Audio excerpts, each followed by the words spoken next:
Alright, you bastards, this is Some-Belgian-prepper, and today we're going to talk about WD-40 and all the survival uses you can do with it during a bug out scenario.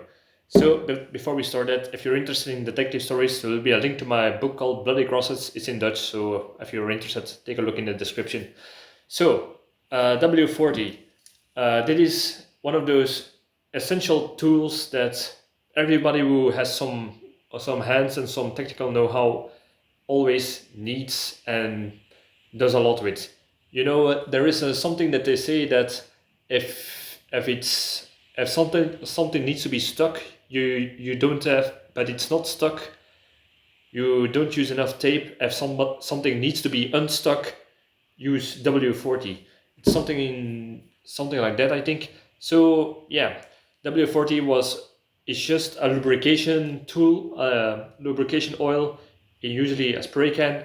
But for a bug out, I would advise to get, yeah, you can take the bigger one, but I would advise to get the tiny one because yeah, for the size and for the weight, and usually you do not need that much W40, but it has a lot of uses that you can do, so it's very multifunctional, which I'm going to show you. So first of all, it's needed to protect tools, clean tools, to remove rust from tools. So for example, if you are I don't know, I'm gonna put on the lights because the camera is acting up a little bit. Right, I hope this will not fuck up the camera. So, if you're going to use a tool, like using the cookery, and after you're done with chopping wood, what you usually should do is to oil it in so there won't be any form of rust. But you can do two birds in one strike with this. So, if you're going to chop some wood to make a fire, you chop it, chop, and you're done with it. So what you can do is you can take the W40 and you put it on something that you can use as tinder, like this little piece of cotton ball. So a little bit of spray on, and you oil your tool, your knife, your axe, or your cookery like this in with it. And that way it will not rust after you're done chopping wood or making kindle. And after you're done, this is still full of oil. And you just going to show it like this. And then you just need a small spark, and the oil from the W40 is a good fire starter, and it will burn for a longer time with the oil.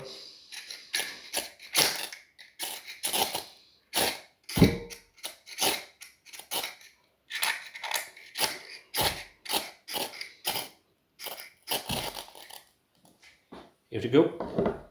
Now you can see how long it will burn for starting a fire. Perhaps I will go to the next point. The next point is to lubricate firearms. So I always keep my W40 in my bag where I keep my air gun to lubricate some part of it and also to prevent rust from it. So yeah, that's also a use for it if you're on a bug out and it's still burning. On a bug out to maintenance your firearms. Next thing I would say is, it might sound a little bit home alone. Oh, yep. It's out, but I don't know if you can see it, but it's still smoldering enough, as you can see. So it's still usable to start a small fire.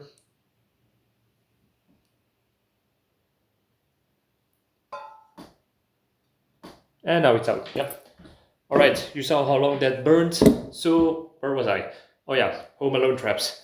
So if you're in a bug out scenario and you want to sleep, but you fear that somebody will get into the building. Let's say it's a dangerous situation during the bug out, so it could be perhaps some robbers, some other desperate people, perhaps criminals. So what you can do is to delay them or make it harder for them to get in where you sleep or to let them make noises. So what can you do is you can spray it on the handles of stairways so people cannot. What is your first reaction when you start to grab the leaning of a staircase? God damn it! And that perhaps you can hear. Other things, you can also spray it on the stairs that persons might slip. Also on flat surface floors that people will slip beneath it, over it. So also doorknobs. If you put it on a doorknob and somebody is trying to put it down, they will slide multiple times off, and those multiple times that they try to open the door gives you a few more seconds to pack your stuff and get out of there. I know it sounds Home Alone alike, but yeah, it's something that you can do if you got no other options or nobody else to keep guard. Anti-moist for in the shoes is also a good thing to use. So if you're on a bug out scenario and you don't have the right shoes, because shoes are one of those things that you step into what you got. So if your bug out was immediately and you have forgotten to put on your best shoes or your hiking boots, or your shoes are not that watertight, that the ones that you took on your bug out, so you can spray it so it's like a moisture repellent, and that way if you're stepped out in long grass or something, yeah, your socks will not get wet immediately, but yeah, it's not a miracle cure, but it can help a little bit during that. It can also, how do you say this, relieve insect stings. Yeah, it's not, to be honest, it's not the best thing to put on your skin. Like you see, it can irritate and dry out the skin, but yeah, it can relieve insects stings in a how do you say this, when it's needed as an improvised way, but it's not the best way. So if you don't have any anti-insect cream or something, this can be used, but yeah, depending on how you react to it. It can also repel insects. So if you got a food container that you opened up, or a bag, and you close it off, but you fear that during the night or whenever you're eating, insects might get in, you can give a little spray on the edges and insects will not really want to get into it, like ants, flies, whatever you want to keep out of your food containers. Another thing you can do is make shoveling easier. And it's not only shoveling. So if you have a shovel, if you ever shoveled mud or some clay ground or something else that will stick to your shovel, you will know that it's sometimes annoying that you shovel, you try to throw it away, and there is still a big lump sticking to it. So if you use WD-40, that will slide off easily, and it will make the job of shoveling easier. And it's also against rust. So what you also can do is, if you have a shelter and you use one of those tent herrings, first spray them in with a little bit, or rub them in with a little bit WD-40. And if you're going to put them to the ground, and I would always say, do it under an angle so it can still stick in the ground and give some tension. But the moment that you need to get it out, you can pull it out easier that way. But like I said, it needs to be under an angle so it will not slip out during the tension. And it's helping like getting it out, because how many times you have tried to pull a tent herring out and it slipped off the rope, and now it's somewhere stuck somewhere in the ground or in the grass, and you cannot find it back easy anymore. So that's another thing, tip that you can do. Another thing is, if you work with an iron cast pan or pot in your bug out scenario, yeah, we all know if you use an iron cast, you have to scrub them clean with water. But yeah, if you have a little bit difficult, you can use a little bit oil from the WD-40 and scrub it away with like an iron copper sponge.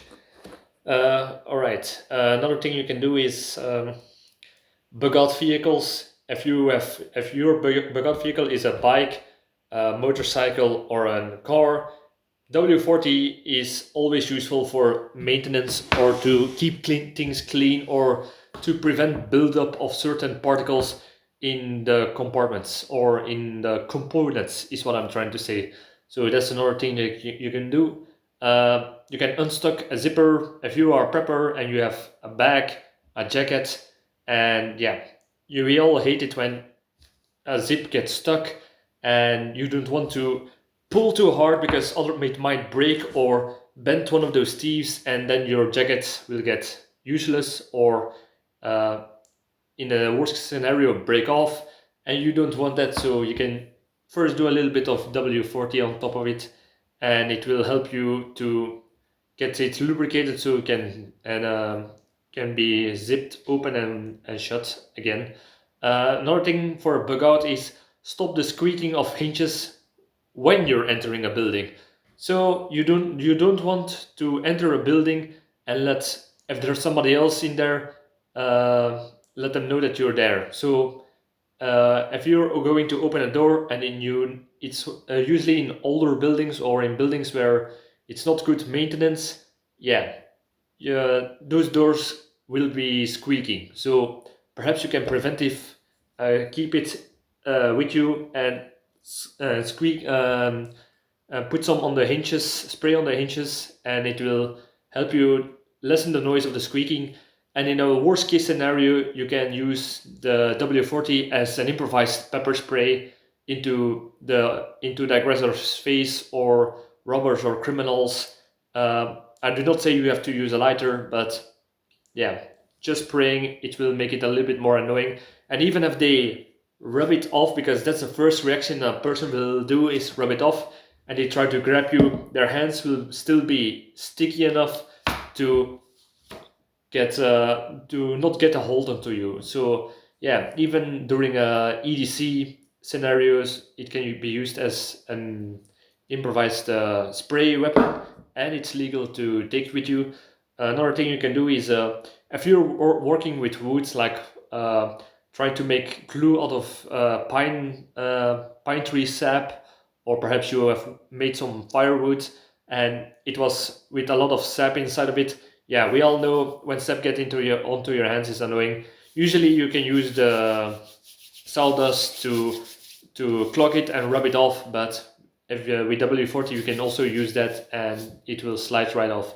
So those are the main things that I would do with the little can of WD-40 in my bug out bag, and I hope you will learn something of it. If you know any other useful survival WD-40 uses for a bug out, please let me know, because I'm probably going to make a video about bug in uses for WD-40, but I would like to know more WD-40 uses for a bug out scenario, for a bug out bag and that kind of stuff. So please let me know in the comments. Always eager to learn. Like, subscribe, all that good stuff, and see you in the next video. Cheers!